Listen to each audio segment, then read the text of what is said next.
आप अपने करियर को लेकर चिंतित हैं और इंजीनियरिंग के क्षेत्र में जाना चाहते हैं तो अब आप चिंता न करें और संपर्क करें Saraf institute of engineering and technology से। श्री गोपीराम सराफ सेवा ट्रस्ट चेन्नई द्वारा संचालित इस संस्था में बीटेक और फुल टेक्निकल डिप्लोमा के कोर्सेज करवाए जाते हैं, जिसमें बीटेक में civil engineering, computer science and engineering, electrical and electronics engineering, electronics and communication engineering, mechanical engineering करवाई जाती है।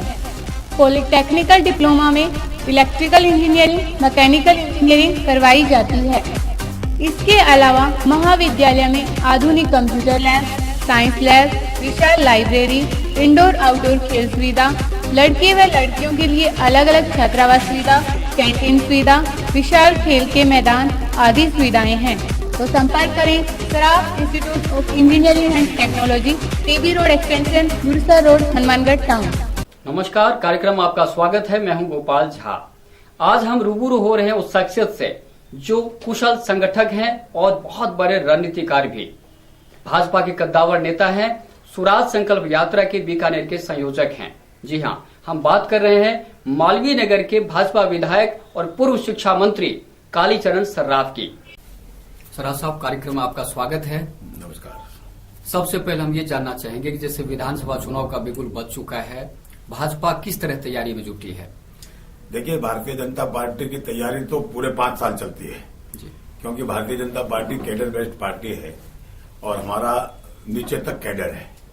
अब तो केवल उसको चुस्त दुरुस्त करके अभी हम बूथ लेवल पर 11-11 लोगों की कमेटियां बना रहे हैं और उन कमेटियों के आधार पर हम लोग चुनाव लड़ेंगे जी।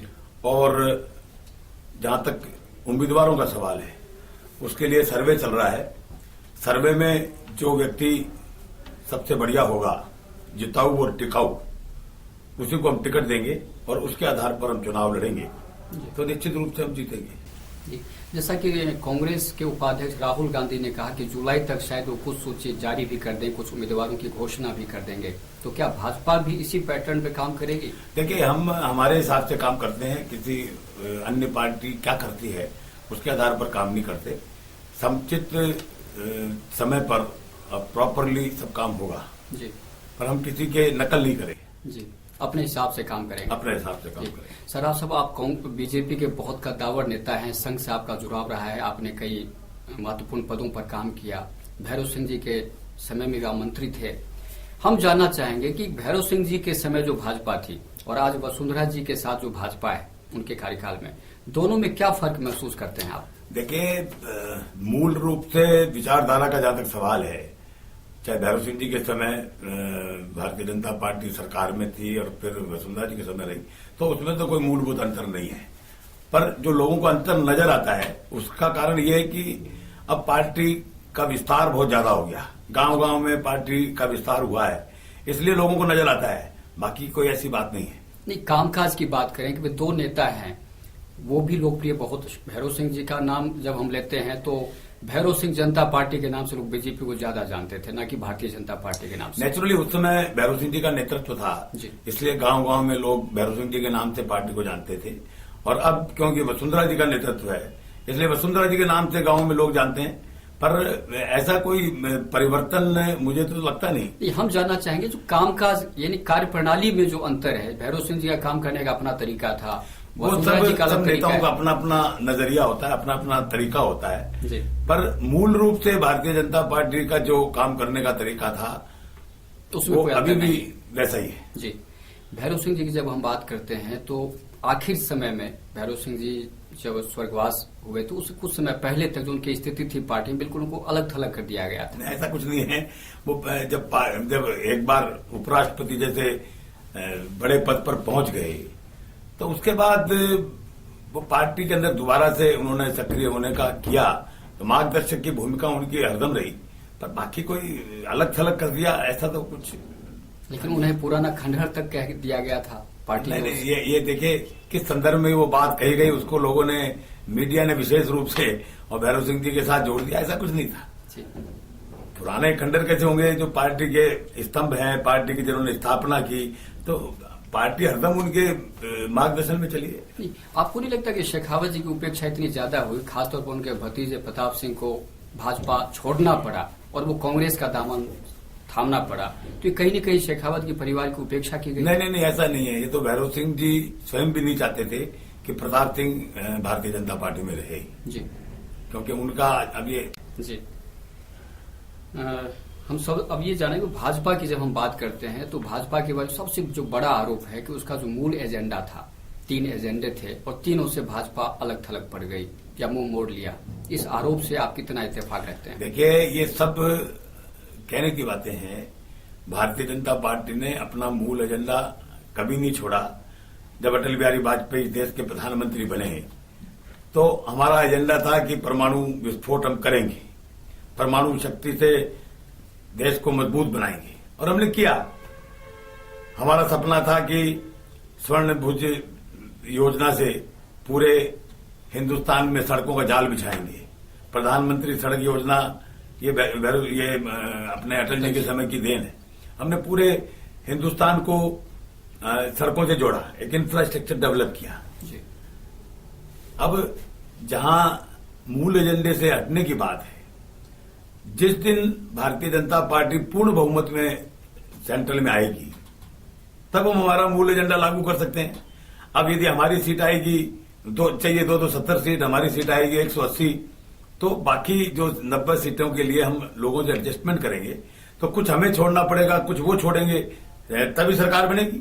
अब आज यूपीए की सरकार है, तो आज क्या कांग्रेस अपना जो चुनाव घोषणा पत्र में उन्होंने जो घोषणा की थी, क्या वो सबको लागू करने की स्थिति में है? नहीं है, क्योंकि उनको अपने साथियों को राजी रखना पड़ेगा।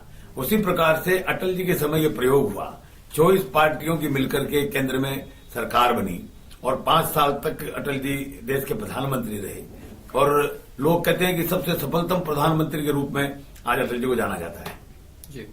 तो भारतीय जनता पार्टी अपना मूल एजेंडा छोड़ दे, ऐसा कहीं नहीं है। यानी बहुमत का इंतजार।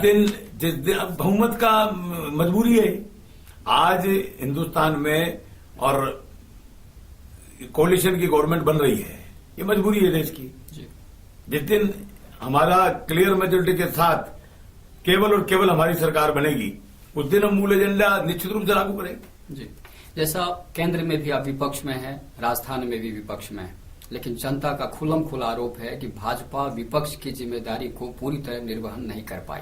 जनता का आरोप नहीं है, ये हमारे कांग्रेस के मित्र जनता को भ्रमित करने के लिए इस प्रकार की बात कहते हैं। लोकतंत्र में हिंसा को कोई स्थान नहीं है, और लोकतंत्रात्मक तरीके में पिछले 5 साल में कभी भी कहीं भी किसी भी प्रकार का इश्यू उठा तो हमने उसके लिए संघर्ष किया। आवश्यकता हुई कहीं धरना देने की तो हमने धरना दिया, आवश्यकता हुई कहीं प्रदर्शन करने की तो प्रदर्शन किया, कहीं पर यदि बंद की आह्वान की आवश्यकता हुई तो बंद किया, कहीं पर घेराव की जरूरत हुई तो हमने घेराव किया। पर विरोध करने का तरीका मारपीट और आपस में हिंसा नहीं है। हमारा और सीपीएम में फर्क है। हम लोग अहिंसात्मक तरीके से आंदोलन करते हैं, लोकतांत्रिक तरीके से आंदोलन करते हैं, हर चीज का जनता का ध्यान आकर्षित हो इसके लिए आंदोलन करते हैं। हम बाकी जो हिंसा को लेकर के जो आंदोलन करते हैं उसके पक्ष में नहीं है।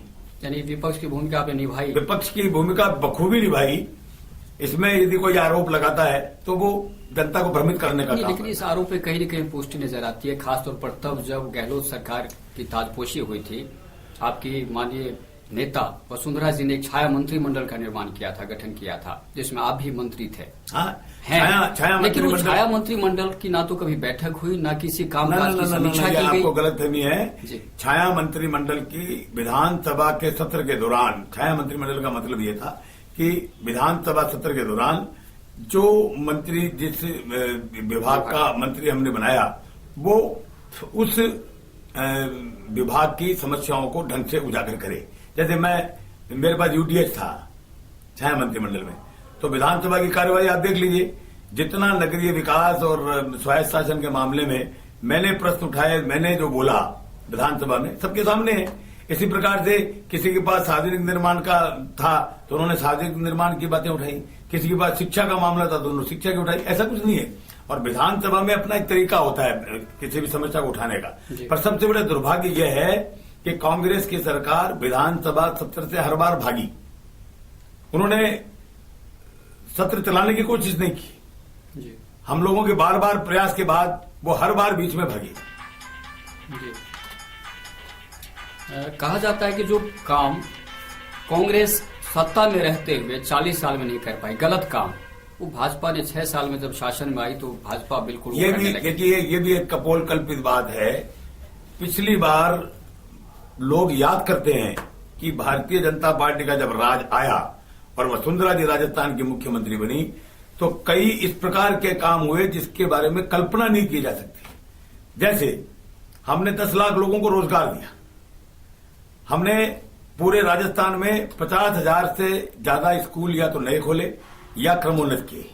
हर ग्राम पंचायत स्तर पर हमने सेकेंडरी स्कूल खोला, हर 1 किलोमीटर पर एक प्राइमरी स्कूल, हर 3 प्राइमरी स्कूल पर एक मिडिल स्कूल। ये जो पूरा शिक्षा का ढांचा हमने बनाया, ये बहुत बड़ी उपलब्धि है। और अब मैं यदि बात करूं गलत का जो आरोप है भाजपा में, खास तौर पर भ्रष्टाचार की बात है, गलत आरोप यदि होते तो हम 78 सीट नहीं जीतते। 78 सीटों पर हम, क्योंकि आज तक का यह इतिहास रहा है कि जब भी कोई हारता है तो उसका सुपड़ा साफ हो जाता है। हम यदि गलत काम करते तो 78 सीट नहीं जीतते। और आज लोग बाग जब कंपेयर करते हैं गहलोत की सरकार और हमारी सरकार को, तो लोग बाग ये कहते हैं कि आपके समय में काम अच्छे हुए थे, काम ज्यादा हुए थे।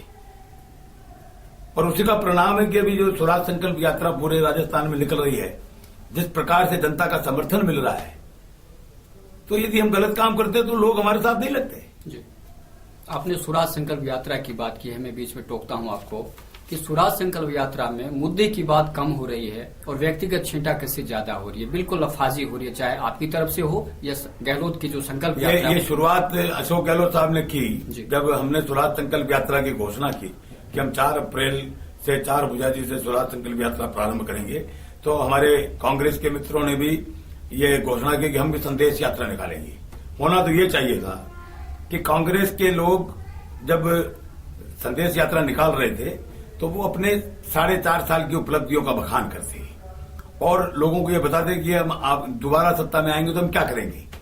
परंतु ये दुर्भाग्य है हमारे प्रदेश का कि राजस्थान का मुख्यमंत्री इतना असंवेदनशील और मैं तो ये कहूंगा झूठों के बादशाह, उन्होंने अपने संदेश यात्रा में जब 30 मिनट वो भाषण देते हैं तो उसमें 25 मिनट वो वसुंधरा जी का गुणगान करते हैं। उन्होंने क्या किया 4.5 साल में ये जनता को बताते नहीं और आगे हम क्या करेंगे ये वो बताते नहीं। केवल वसुंधरा जी पर व्यक्तिगत छींटाकशी के अलावा उन्होंने कुछ नहीं किया। ऐसा लगता है उनके भाषणों से कि वसुंधरा जी तो राजस्थान की मुख्यमंत्री है और वो विपक्ष में है। उनके भाषणों से और उनके क्रियाकलापों से ऐसा लगता है कि राज में हम हैं और वो विरोध में है। और नेचुरली जब मुख्यमंत्री छींटाकशी करेगा तो मजबूरी में हमको उसका जवाब देना पड़ेगा। पर उसके साथ साथ स्वराज संकल्प यात्रा में आपने देखा होगा वसुंधरा जी हर जगह जा रही है, वहां की स्थानीय समस्याओं के बारे में जिक्र कर रही है और जनता से कमिटमेंट कर रही है कि यदि हम सत्ता में आए तो हम इस बात को पूरा करेंगे। पर अशोक गहलोत कहीं पर भी कमिटमेंट नहीं कर रहे। अब वो कहते हैं वसुंधरा जी झूठे कमिटमेंट कर रही है, वसुंधरा जी तो राज में आएगी नहीं। अरे भाई हम आएंगे नहीं आएंगे पर आप कुछ तो दो जनता को। जी कालीचरण जी, आप बहुत अच्छे कुशल संगठक माने जाते हैं, भाजपा के संगठन करता है आपको नहीं लगता कि कांग्रेस का और भाजपा में संगठन की बात करें, खासतौर पर सिद्धांतों की बात करें तो बहुत ज्यादा अंतर नहीं है? यानी एक आरोप जो भाजपा पे और कहीं न कहीं सही भी है कि कांग्रेस का विकल्प बनने के लिए आई थी भाजपा, लेकिन कांग्रेस का दूसरा चेहरा बनकर रह गई। देखिए भारतीय जनता पार्टी में और कांग्रेस में बहुत अंतर है। कांग्रेस परिवारवाद के आधार पर चलती है। पंडित जवाहरलाल नेहरू, उनकी डेथ के बाद इंदिरा गांधी के बाद राजीव गांधी के बाद सोनिया गांधी और अब राहुल गांधी। उनके पास कोई नेता नहीं है। हमारे यहां प्रजातांत्रिक तरीके से सब काम होता है।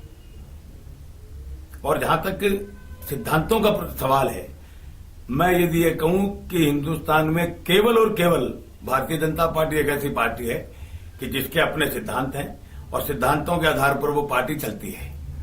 बाकी कांग्रेस में तो व्यक्तिवाद है। नहीं, लेकिन हम बात वही कर रहे हैं कि व्यक्तिवाद भाजपा में भी नजर आने लगी है। अब वसुंधरा जी की बात करें, एक व्यक्ति पूरी पार्टी को चला रही है, चूंकि महिला है वो चला रही हैं। आपको नहीं लगता कि जो लोकतांत्रिक ढांचा है, चूंकि आपने सोनिया की बात की, राजीव की बात की, इंदिरा जी की बात की, तो वो भी लोकतांत्रिक तरीके से चुनकर आते थे, लोग उनको चुनते थे पार्टी में संगठन के तौर पे, और वही स्थिति आपकी पार्टी में है। तो बिल्कुल एक जैसी स्थिति क्यों है? नहीं, ऐसा नहीं है। हमारी पार्टी में सामूहिक नेतृत्व को पहले भी तरजीह दी जाती थी और अभी भी सामूहिक नेतृत्व, सामूहिक फैसले होते हैं। हमारे यहाँ व्यक्ति विशेष की पार्टी नहीं है, पर जो लोकप्रिय चेहरा है, जो जनता में सबसे ज्यादा आकर्षण का केंद्र बन सकता है, उनको तो नेचुरली उसको आगे रख करके हम चुनाव लड़ते हैं। नरेंद्र मोदी आज गुजरात में चुनाव जीते, शिवराज सिंह जी मध्य प्रदेश में है, वैसे ही राजस्थान में सबसे लोकप्रिय चेहरा हमारे पास वसुंधरा जी का है, तो हम वसुंधरा जी के नेतृत्व में चुनाव लड़ रहे हैं। जी, केंद्र की बात करें जब, तो केंद्र में एक आकर्षक चेहरा आपको क्यों नहीं मिल रहा है? हमारे पास उल्टा मामला है। कांग्रेस के पास तो ले दे करके राहुल गांधी, हमारे पास 10 आकर्षक चेहरे हैं, चाहे वो नरेंद्र मोदी हो, लालगन अडवाणी हो, अरुण जेटली हो, सुषमा स्वराज हो, शिवराज सिंह हो, देयर सो मेनी पर्सन्स।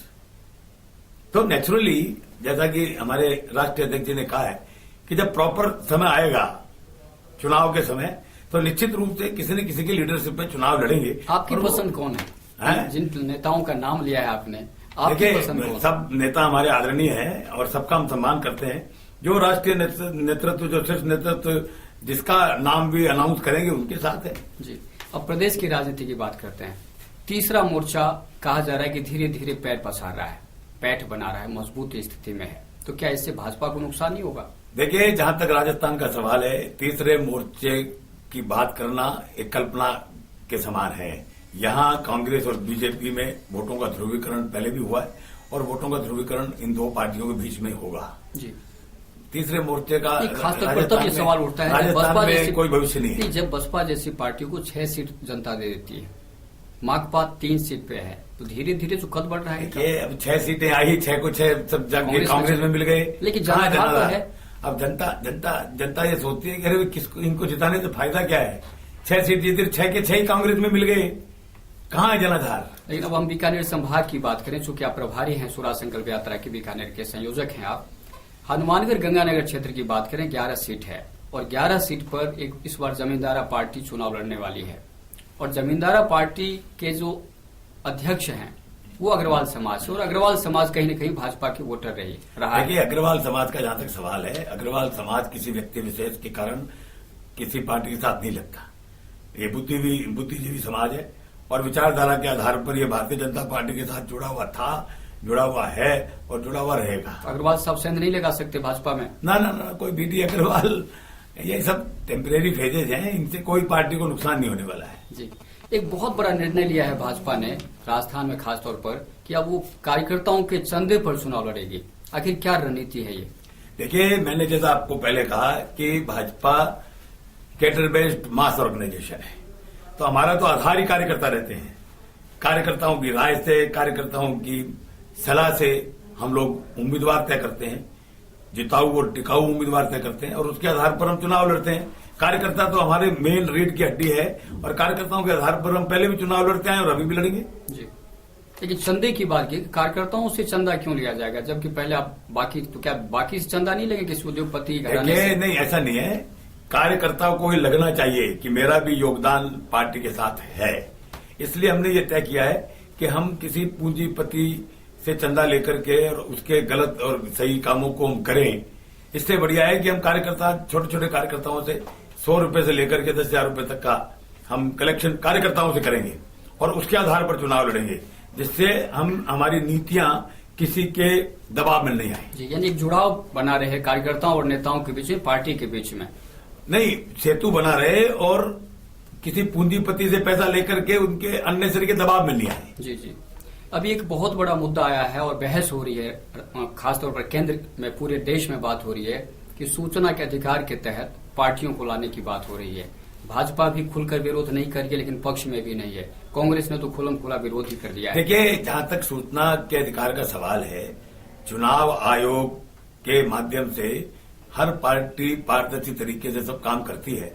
अब ये सूचना का अधिकार और पार्टियों में लागू करें, ये ठीक नहीं है। जी, इसकी आवश्यकता नहीं है। इसकी आवश्यकता नहीं है। जी, राजस्थान भाजपा की बात करें, जो कद्दावर नेता हैं, चाहे कोई भी हो, चाहे कटारिया साहब आ गए हैं, जो कभी भी जेल जा सकते हैं फर्जी एनकाउंटर मामले में। आपके मदन दिलावर जी हैं, जिन पर भी खूब सारे आरोप हैं, उससे पहले राठौड़ साहब पे भी आरोप लगे। तो ये जो कद्दावर नेता और धीरे धीरे आरोपित होते जा रहे हैं, क्या लग रहा है आपको? देखिए, हम शुरू से कहते आ रहे हैं कि कांग्रेस सत्ता का दुरुपयोग करके जिस प्रकार से सीबीआई का गलत इस्तेमाल करके भारतीय जनता पार्टी के और अपने विपक्षी नेताओं को प्रताड़ित करने का जो काम कर रही है, उससे भारतीय जनता पार्टी विचलित होने वाली नहीं है। अब आप देखिए, मुलायम सिंह जी थोड़ा पार्टी के खिलाफ बोलते हैं कांग्रेस के, तो उनके सीबीआई का डर। मायावती जी कोई बात करती है तो सीबीआई का डर। करुणानिधि कल तक बहुत अच्छे थे, उन्होंने सपोर्ट वापस लिया तो सीबीआई का छापा पड़ गया। जगन रेड्डी के पिताजी आंध्र प्रदेश के मुख्यमंत्री थे तो आय से अधिक संपत्ति का कोई मामला नहीं था। जैसे ही उनकी डेथ हुई और जगन रेड्डी ने पार्टी के साथ विद्रोह किया तो आय से अधिक संपत्ति के मामले में उनको जेल में डाल दिया। जिस प्रकार से सीबीआई का दुरुपयोग किया जा रहा है और सुप्रीम कोर्ट तक ने टिप्पणी की है, पर भारतीय जनता, मैं ये बताना चाहता हूं कांग्रेस को कि भारतीय जनता पार्टी के लोग इससे घबराने वाले नहीं है। नहीं, लेकिन कांग्रेस आज राजेंद्र राठौड़ के खिलाफ सीबीआई का दुरुपयोग किया, दारिया कांड में उनको फंसाने की कोशिश की, बेदाग होकर के वो वापस आ गए। और इसी प्रकार से गुलाब कटारिया हमारे बड़े कद्दावर नेता हैं और जो एक चींटी नहीं मार सकते। अब उनके बारे में ये कहना कि सोहराबुद्दीन प्रकरण में इनका हाथ है, इससे ज्यादा बेवकूफी की बात कोई हो नहीं सकती। और हम इसका मुकाबला करेंगे, राजनीतिक आधार पर भी करेंगे और न्यायिक आधार पर भी करेंगे, और हम इससे डरने वाले नहीं हैं। और हमारे गुलाब कटारिया भी बिल्कुल पाक साफ होकर के इससे निकलेंगे। जी, अभी हम बात कर रहे हैं कि जैसे किरोड़ी लाल मीणा है, जो संघ पृष्ठभूमि से जुड़े रहे, लेकिन आज वो पार्टी से अलग थलग हैं, उन्होंने एक नई पार्टी भी बना ली है। आपको नहीं लगता कि कर्नाटक की तरह यहाँ भी येदियुरप्पा साबित हो सकते हैं? नहीं, येदियुरप्पा में और किरोड़ी लाल जी में बहुत फर्क है।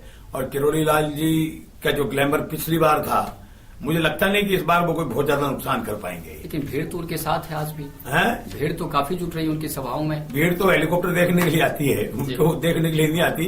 अब आज गांव में कोई भी चल जाए अनजान आदमी हेलीकॉप्टर लेके, तो गांव के लोग इकट्ठा हो जाएंगे कि हेलीकॉप्टर आ रहा है, कौन आ रहा है, क्या नहीं है। तो ये कोई खास बात नहीं। आप राजनीतिक विश्लेषण भी बहुत बढ़िया तरीके से करते हैं। हम आपसे जानना चाहेंगे, बिल्कुल निष्पक्ष विश्लेषण आपसे चाहेंगे कि राजस्थान के दो लीडर हैं, अशोक गहलोत और वसुंधरा राजे, दोनों के कामकाज में क्या अंतर है?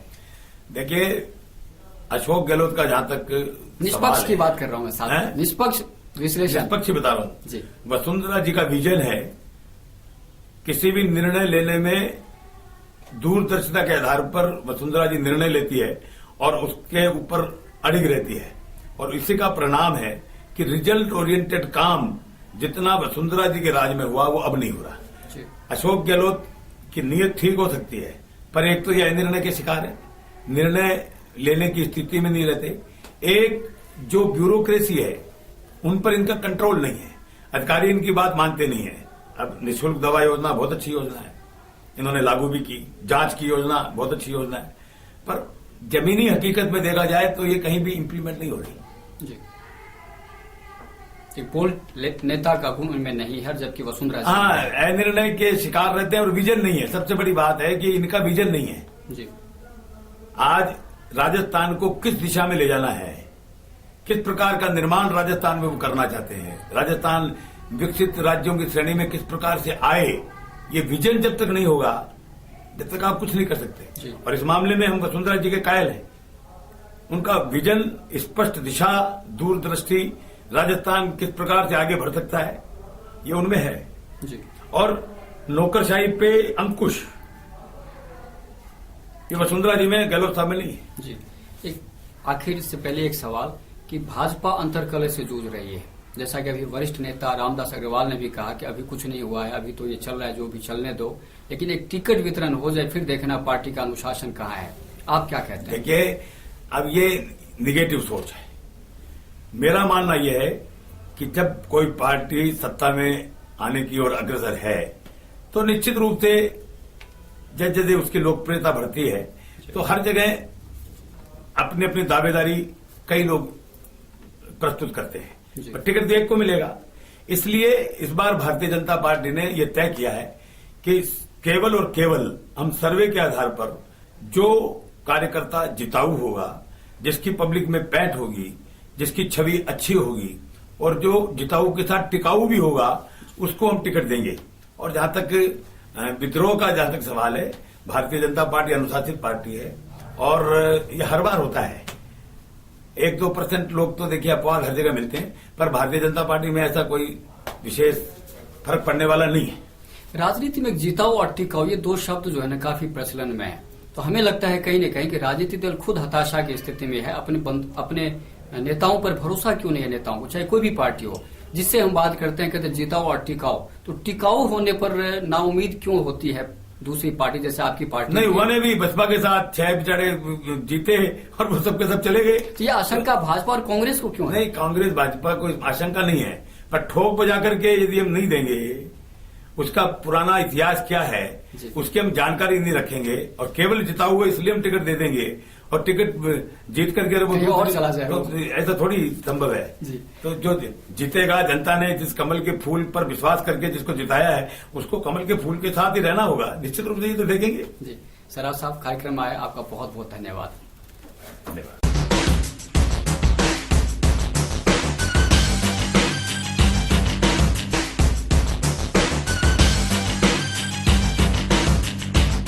आप अपने करियर को लेकर चिंतित हैं और इंजीनियरिंग के क्षेत्र में जाना चाहते हैं तो अब आप चिंता न करें और संपर्क करें Saraf institute of engineering and technology से।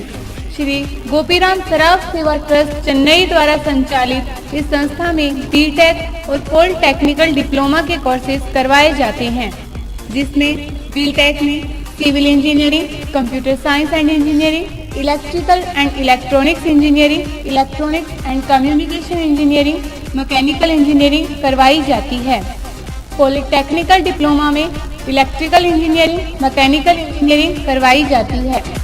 इसके अलावा महाविद्यालय में आधुनिक कंप्यूटर लैब, साइंस लैब, विशाल लाइब्रेरी, इंडोर आउटडोर खेल सुविधा, लड़के व लड़कियों के लिए अलग अलग छात्रावास सुविधा, कैंटीन सुविधा, विशाल खेल के मैदान आदि सुविधाएं हैं।